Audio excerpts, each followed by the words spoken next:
Olá, terceiro ano! Vamos trabalhar hoje, então, a segunda parte da circunferência dentro da geometria analítica. Mais precisamente, a sua equação geral, né? E a posição relativa de um ponto em relação a uma circunferência. Então, a equação geral, pessoal, já comentei com vocês, né? Que ela é desenvolvida a partir da equação reduzida da circunferência, né? Realizando, então, esses quadrados, né? Desenvolvendo esses quadrados aqui através de produtos notáveis. Então, nós temos que o quadrado do primeiro termo, né? Menos duas vezes o primeiro pelo segundo, mais o quadrado do segundo termo aqui. Então, é o desenvolvimento deste produto da diferença de dois termos. E da mesma forma aqui, né? Envolve produto notável, o quadrado do primeiro menos duas vezes o primeiro pelo segundo, mais o quadrado do segundo. Passando a medida do raio ao quadrado, então, para este lado da igualdade, né?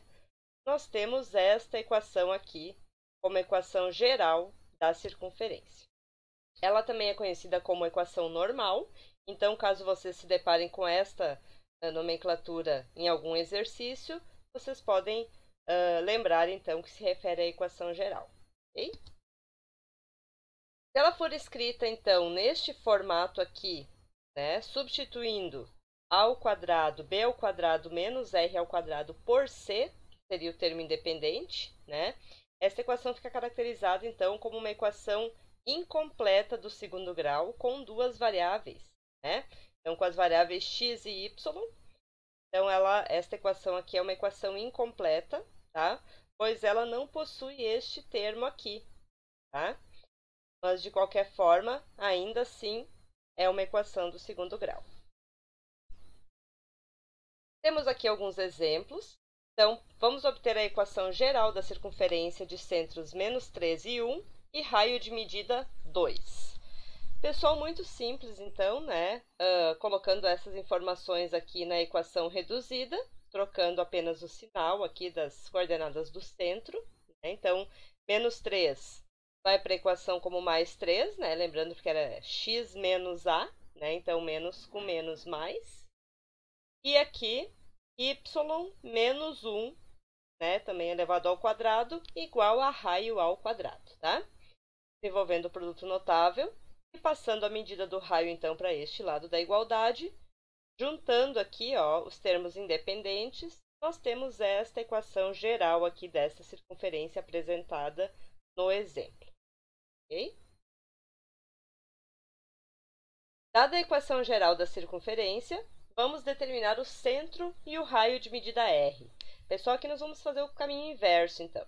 Tendo a equação geral, precisamos descobrir a equação reduzida, tá? Como que nós vamos proceder nestes casos? Aqui nós podemos desenvolver os trinômios quadrados perfeitos, tá? Se vocês repararem, nós temos x ao quadrado menos 6x, né? E aqui temos y ao quadrado mais 8y. O que falta, na verdade, para ser um trinômio, né? Lembra quando a gente estava desenvolvendo o produto notável anteriormente? Quadrado do primeiro termo menos duas vezes o primeiro pelo segundo, resulta, né, em menos 6x. E o quadrado do segundo termo, então, nós não possuímos, tá? Mas conseguimos descobri-lo. Se aqui eu sei que é menos duas vezes o primeiro pelo segundo, e o primeiro termo é x, né? O segundo termo, então, só pode ser 3. E 3 ao quadrado resulta em 9, tá? Da mesma forma aqui, o termo, então, do trinômio que falta é o 4. Duas vezes o primeiro pelo segundo termo, que seria 4, resulta em 8y, né? Então, 4 ao quadrado, 16, tá? Podemos adicionar esses valores, então, deste lado da igualdade, tá, pessoal? Para completar os trinômios, só que se eles forem adicionados deste lado, também precisam ser adicionados deste outro lado da igualdade, para que a equação não perca o seu valor, tá? Observe, então, que aqui, para que fique somente os elementos do trinômio, o menos 24 foi para o outro lado da igualdade, né? E soma-se ele, então, com o 9 e o 16, tá? Ficando desta forma aqui, ó, pessoal. Este trinômio, então, eu posso substituí-lo, né? Vocês lembram quando nós trabalhamos as fatorações no 8º ano?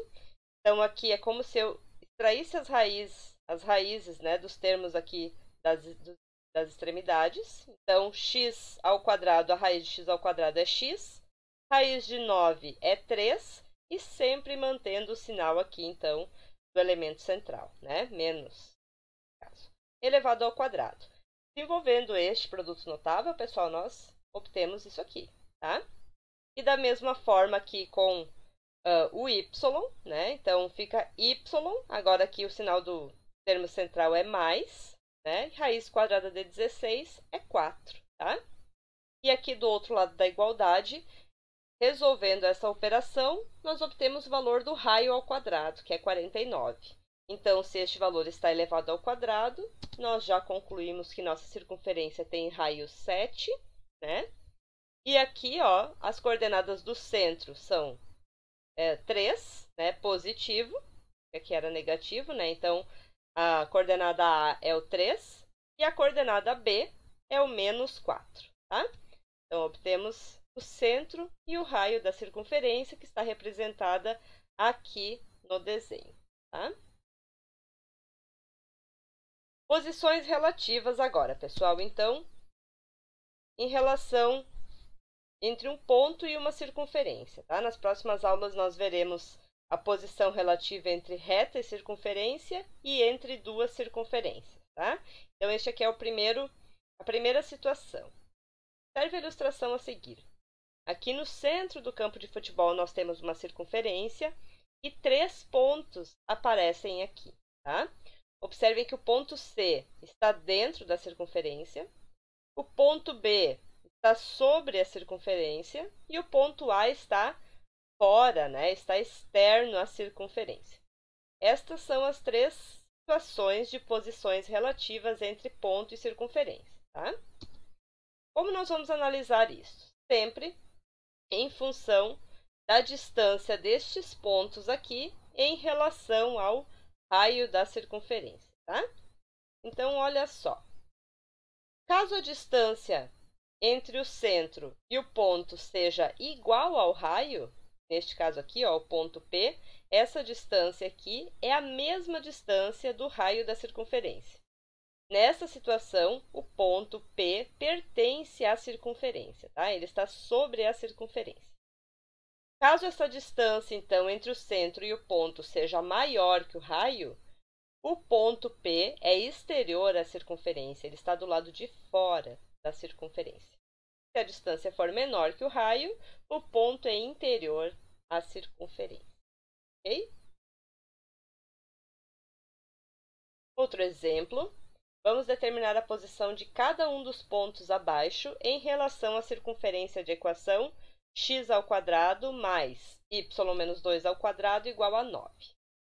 Pessoal, então aqui, para iniciarmos, né, nós vamos tirar as coordenadas do centro dessa circunferência, que no caso aqui a coordenada A é 0 e a coordenada B é mais 2, tá?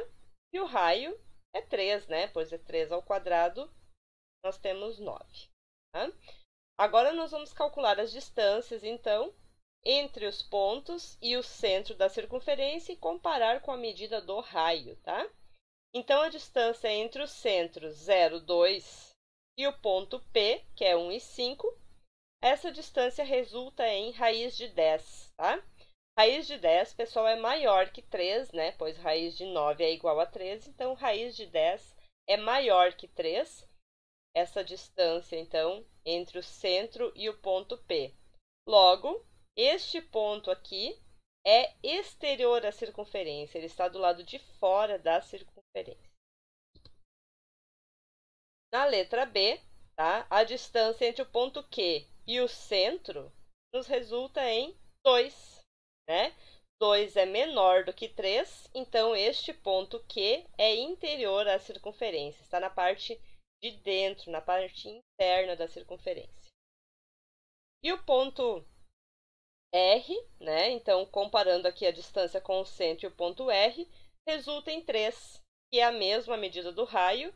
Então, R pertence à circunferência, tá? Aqui está o desenho dessa circunferência com os respectivos pontos aqui representados. Exercício resolvido. Observe a circunferência representada ao lado. Determinar a equação desta circunferência. Aqui, pessoal, nós vemos que o centro está na origem, né? Então, as coordenadas do centro são 0 e 0. E o raio é raiz de 5, tá? Com essas informações, nós conseguimos obter a equação reduzida da circunferência, que é x² mais y² igual a 5, tá? Lembrando que aqui é somente 5, porque é raio ao quadrado. Se o raio é raiz de 5, podemos simplificar, tá? Agora a letra B. Indicar a posição dos pontos A e B, né, de coordenadas dadas aqui, em relação à circunferência. Então, novamente, comparamos, né, estes pontos, a distância entre cada ponto e o centro da circunferência, tá? Distância entre o centro e o ponto A é igual a raiz de 5, tá? Exatamente igual ao raio fornecido aqui no enunciado. Então, este ponto A pertence à circunferência, tá? Está sobre a circunferência.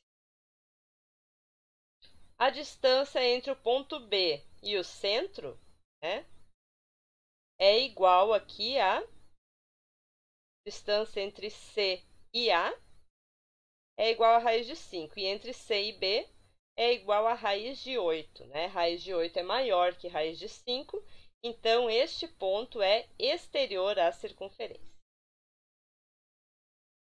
E a letra C, indicar as coordenadas dos pontos pertencentes à circunferência e as bissetrizes dos quadrantes ímpares. Então, a bissetriz dos quadrantes ímpares está aqui, ó, pessoal. Ela passa pelo centro e, nessa situação, tanto x quanto y têm valores iguais, tá? Somente na bissetriz dos quadrantes ímpares. Na bissetriz dos quadrantes pares, de x eu tenho o valor de x e o valor oposto, então, né, com o sinal contrário para o y. Então, temos a primeira informação aqui, y é igual a x, tá? E a segunda informação que nós temos, então, é a equação da circunferência, tá? Está aqui, ó. Se eu sei que y é igual a x, posso substituir, né, tudo por x, como foi feito aqui neste exemplo, e descobrindo então que o x tem valor de mais ou menos raiz de 10 sobre 2, tá? Então, se x for mais raiz de 10 sobre 2, nós temos y também com este valor, né? E se considerarmos x como menos raiz de 10 sobre 2, o nosso y também possui este valor, tá? Então, os pontos procurados, né? Então, que pertencem à circunferência e à bissetriz dos quadrantes ímpares, são estes pontos aqui de coordenadas indicadas, tá? Para a próxima aula, então, nós teremos a posição relativa entre reta e circunferência e entre duas circunferências. Então, pessoal, eu espero que vocês tenham compreendido e consigam realizar com facilidade os exercícios propostos. Um grande abraço e até mais!